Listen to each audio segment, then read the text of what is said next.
Hello tout le monde! Alors aujourd'hui, je vais comparer deux façons d'aquareller. Donc je vais tout d'abord tester les crayons Bic couleur donc qui sont aquarellables. Donc on nous promet un effet peinture. Donc on va voir ça.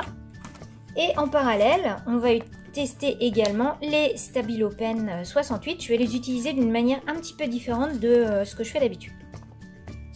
Donc ce sont des crayons également aquarellables. Donc je prends pour cela un papier aquarelle. Donc, je ne prends pas la partie texturée. Un pinceau à réservoir d'eau.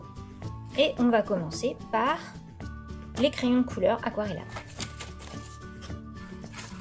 Donc, on va prendre par exemple du violet.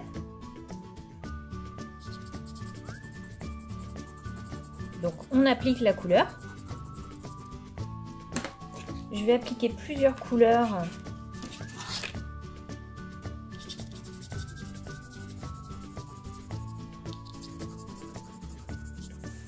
Donc maintenant, je vais appliquer l'eau.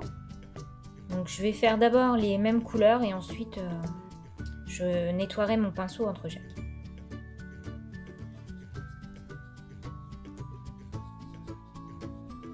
Alors à première vue, ce que je remarque, c'est que le crayon de couleur accroche sur le papier et du coup il reste des traces. On a beau frotter, tout ne s'aquarelle pas bien. Donc ça, c'est la première constatation.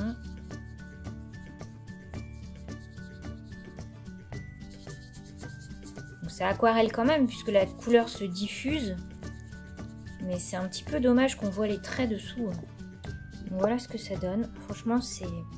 Moi, personnellement, je trouve pas ça terrible. Donc on va tester maintenant les Stabilo Pen 68.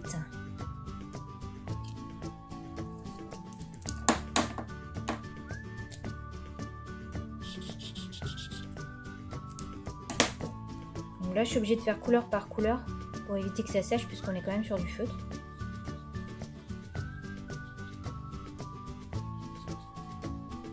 À première vue déjà, ce que je remarque, c'est que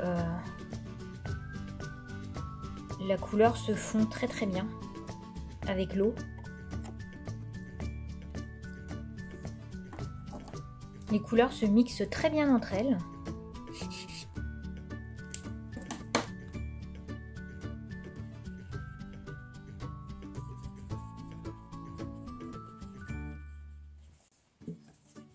Donc voilà le résultat. Il n'y a quand même pas photo, hein. Donc Stabilo Pen et les crayons de couleur. Donc eh bien voilà, les grands gagnants sont les Stabilo Pen 68. Donc c'est vraiment super sympa. On voit quasiment pas les traits de crayon de départ. Et pourtant ce sont des feutres. Donc vraiment c'est super. Donc voilà une deuxième façon d'utiliser vos Stabilo Pen 68 directement sur du papier aquarellable. Parce que moi jusque là je les utilisais en les mettant sur des blocs acryliques. Je déposais la couleur et je la prenais avec mon pinceau à réservoir d'eau. Mais je vois que l'on peut aller directement sur du papier aquarelle et ça fait un très très joli rendu. Donc voilà, j'espère que cette petite vidéo vous aura plu. Et bien moi je vous fais plein de gros bisous et je vous dis à très vite pour une nouvelle vidéo. Allez, bye bye!